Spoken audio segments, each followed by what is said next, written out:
it is Arsenal related. Mm. There's talk today that West Ham are going to demand £120 million for Declan Rice. Should your club do that? Ain't my money. So yeah. Ain't my money. I don't know why people are so rattled by the price. Who cares? If we're paid 120 million for Caicedo in January, we might want a title, Terry. It's what it is, isn't it? Ain't my money. I don't care why people sit there and say, oh, well, that's too much money. Well, is it your money? No, it ain't. So why does it matter? The club have got the money. The club are charging one of the highest season ticket prices on the planet, which is going up again 5% next season, after it went up 5% this season. Yeah, off the back of finishing fifth last season, they put out 5% this season. And off the back of not winning nothing this season, it's 5% more again. Why? So, yeah, they should spend it. Yeah, I don't just want Rice, by the way. I want Rice and Caicedo. Yeah, because this myth, and it is a myth, that Sky Sports have peddled out for about 10 years or more, about you could get top four, get in the Champions League, you can attract world-class players. Cool. Well, I expect to see the very best coming through the door in the summer then. Yeah. Apparently, we get loads more money, Terry, and we can attract the best players. They want to play in the Champions League. So I fully expect to see the best young talent and the best talent walking through the door in the summer. Because for the last 6 years, we ain't been in it. That's all I keep hearing. Oh, yeah, but we have to get in the Champions League to get better players. Cool. So many world-class players then. I can count on one hand how many world-class players we've signed at this football club. I can count on one hand how many were world-class on the day that we signed them. Not ones that turned out world-class later down the road. Ones that we signed on the day that were world-class. I can count on one hand. So this myth about Champions League attracts better players. No, it don't. No, it don't. Yeah, we signed Aubameyang, who was one of the best strikers in Europe when we were in the Europa League. Yeah, we signed Thomas Partey in the Europa League. Man United signed Zlatan and Pogba in the Europa League. Chelsea signed Conte and N'Golo Kante, finishing 10th. So, yeah, maybe 15 years ago it helps, but not anymore. The money in the Premier League is ridiculous. So Alexis Sanchez, that was a world-class player we signed. Yeah, Mesut Ozil, when we signed him, the day we signed him was world-class. Yeah, and Sol Campbell. That's it. Who else have we signed that was world-class on the day that we signed him? So this myth about Champions League gets you better players and this and that, yada, yada, yada, whatever. No, it don't. Yeah, but in terms of the price, well, it's gone up 50 million from when he gave his word to Arteta back in January, wanted to finish the season with West Ham, told Pep no, told Real Madrid no, gave his word to Arteta. Well, cool, stump up the money then. Well, this is always what was going to happen. And full disclosure on the article, it also states that West Ham would look at 100 million plus a player as well, or vice versa. Like the player is better, then it will take some money. I can give them a load of players, mate. Sambila Conga, he can go. El Neni can go. Eddie can go. Yeah, Nuno Tavares can go. But this is where it becomes interesting for Arsenal, because also I've seen a few gooners online. Oh, we're not going to pay him the 250 wages. Well, you will, because he's just turned down 200 grand a week to stay at West Ham. No one's going to turn down 200 grand a week at West Ham and then accept less at a bigger, richer Champions League club. It isn't going to happen. Wherever he goes, I disagree with that, actually. I think he would come to Arsenal for about the same sort of dough. Because he wouldn't have to relocate. He wouldn't have to relocate because it's a London club. We're a bigger club. It's Champions League football, which apparently he wants. So, yeah, if they offered him 160, 150, 180, I reckon he'd take it anyway. Yeah, West Ham are trying to keep their top boy. Of course they are, but let's be real. Right? He has outgrown that club. He's too good for them. Yeah, I hope they win the Conference League, by the way. Yeah, I've got no problem with West Ham whatsoever. No issues with them at all, but I hope they win it. Yeah, I hope they win it. Yeah, because I'd like to see West Ham win it, to be fair, because win a trophy. So it'd be nice to see him win a trophy. Last time they won a trophy was against Arsenal in 1980. One of my grandparents, he was a West Ham fan, so like he's been dead since 1994. But like I'd like to see him do it just because of that, really, and stuff. But I did say to you as well, weeks ago, last week, week before, in January, we ain't signing Declan Rice. You really don't think he'll do it? Nope. Any player that we're linked to for a long, long time, we don't sign. Vlahovic, linked to him two transfer windows, didn't sign him. Mudryk, 2 windows, didn't sign him. I could go through about 50 players, Terry, over the last 20 years. Where do you think he will go? Man City. And I reckon Calvin Phillips will go the other way. I reckon they'll do a player plus cash. And let's be real, Calvin Phillips walks straight in the starting 11 if Rice leaves. And Rice challenges Rodri, and they can fight on even more fronts. They can fight on all of them next season. Do you feel like a few Arsenal fans I speak to that think they'll get him don't think he walks straight into your team, Declan Rice? Why? I don't know.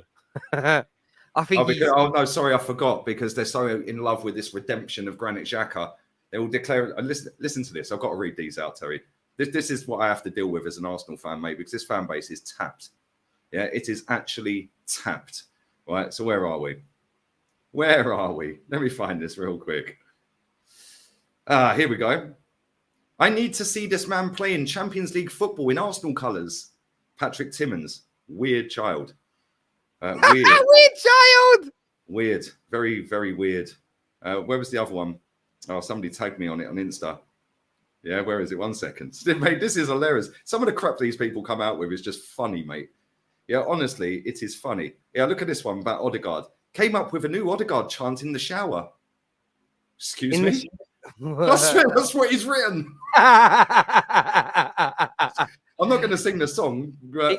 It's crazy. The thing is, I actually think if you bring in Declan Rice, if you bring in two top midfielders, maybe not the price of Declan Rice, I think it'll be Xhaka. Look, you'll get. I think Xhaka definitely. Xhaka's going to go. Xhaka will go. I think he might even leave. Right, but this is the other one I wanted to read. Yeah, it would break my little heart. The redemption arc isn't fully complete until we see him play under the lights on a Tuesday night for us. He deserves it. Shut up, you absolute wrong'un. But he deserves it. He's been paid 100 grand a week for about 8 years and done absolutely nada at this football club. Yeah, one good season ain't fooling me. Bin him. Yeah, go and get Declan Rice. Go and get Caicedo. Bin him. Leverkusen want him, apparently. That's where me and you agree. Like, the level of... Someone said to me the other night after United's defeat, they were like, would you be angry if this player was sold or that player was sold? And I'm like, not if we improve. Any of them.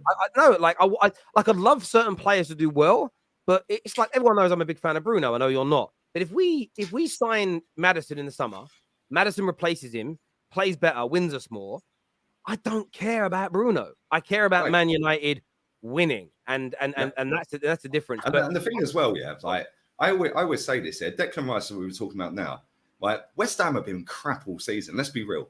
Right, they've been rubbish all season. Their best performances this season have come in the Conference League, yeah, which is why they've got to the semi-final, right? And they do have a chance to win it because they're there, right? But Declan Rice has been head and shoulders easily their best player all season. Oh, yeah. So when a team has a poor season, like, so I'll give an example. When we played Manchester City the other week, yeah, I said something about Odegaard disappeared, blah, blah. Oh, but the whole team was bad. Okay, well, West Ham's whole team's been bad all season. Rice has still done it all season. Rice has still put in performance after performance all season. Yeah, so a player can do well in a crap team. Matt Letizia used to do it every year. Like, literally every year. Like, there are players that do look great every week. Lavy is doing it at Southampton. Lavy is doing it at Southampton. Perfect example. On Declan Rice, though, like, again, I do think Xhaka may leave if he comes in. Declan Rice is quality. And look, Man United are linked to him today. I hope we take him away from you, because I think you throw him into our midfield. I'm honestly torn. I might honestly torn over who I would prefer more, him or De Jong.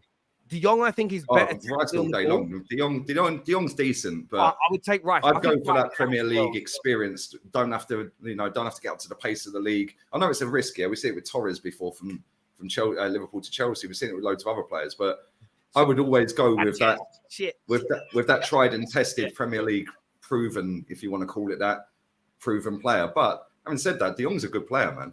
Why not get both? The thing is, someone in the comments said, like, why not let El Neni leave first? The problem that you sometimes have is a bloated squad of genuine first-team players. And El Neni ain't very good, but El Neni would love to stay and be on the bench and just play a bit hard role. Well, there we go. Where Xhaka's not going to be willing to play second fiddle, and that is why Arsenal will never get to the heights that they should get. Yeah, because that is where Pep is a genius. Yeah, Riyad Mahrez, before Haaland went there this season, I think it was a year ago today they signed him, actually, or yesterday, a year ago. But Mahrez was their top goal scorer for 2 years straight. Then Haaland's come in. Mahrez has been on the bench in the biggest games this season. Mahrez was scoring Champions League semis against PSG in that. Yeah, now this season he's on the bench in the big games against Bayern Munich. He'll probably be on the bench tonight. But then he's kept him so tuned in to what Pep wants to do and what City are trying to achieve that Mahrez comes in for the Sheffield United game and bags hat-trick in that game. Yeah. The very next game was against Bayern Munich. Or was it us? I think it was us. Benched. Yeah. Like, and that is where you have to manage your squad. So when Arsenal fans sit there and say we've got a thin squad, well, we only have a thin squad, yeah, because these players that are on the bench aren't willing to sit on the bench and be rotated properly. And then the manager doesn't trust the ones on the bench to rotate them enough out there and to keep them happy. It's like the news today that United are looking to offer about 13 million more than Kim Min Jae's release clause in order to land him and to beat off other opponents. And a lot of United fans, it's not a priority. I'm like, no, it is. And this is what we're thin at the back. And we're thin at the back because Maguire isn't good enough and he's probably going to be sold. Lindelof is okay. Lindelof is like one of those players. He's okay. He's okay for a handful of games to cover, but not medium to long term. Yeah. Varane's brilliant, but he can't play 2 games a week. So you have to look beyond him. And this is where you have to drop sentimentality. I would love to have 5 years younger Varane at the peak of his powers playing 2 games a week with Lisandro Martinez.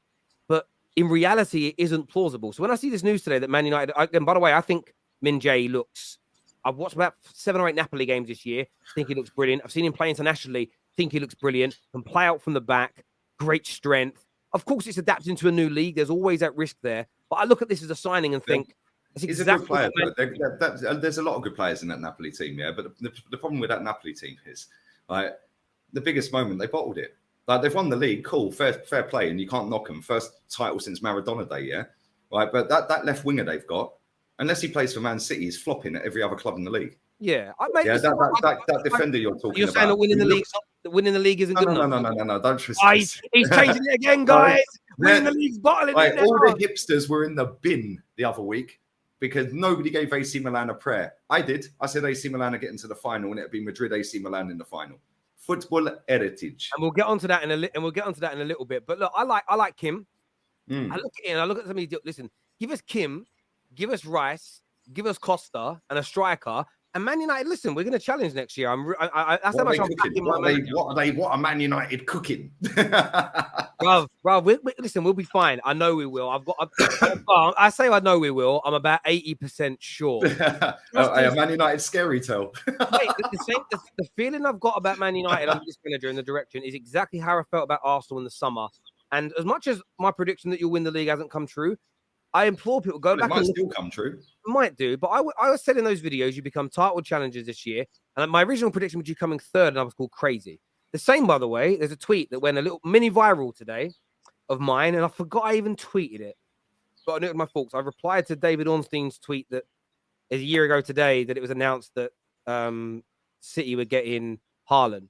And I said he'll break all the Premier League goal scoring records, and they're going to be so hard to stop. And you should read the amount of replies saying you're talking nonsense, he'll flop here. And this is the thing, I'm just being honest. And United are moving in the right direction. I've got some super chats here.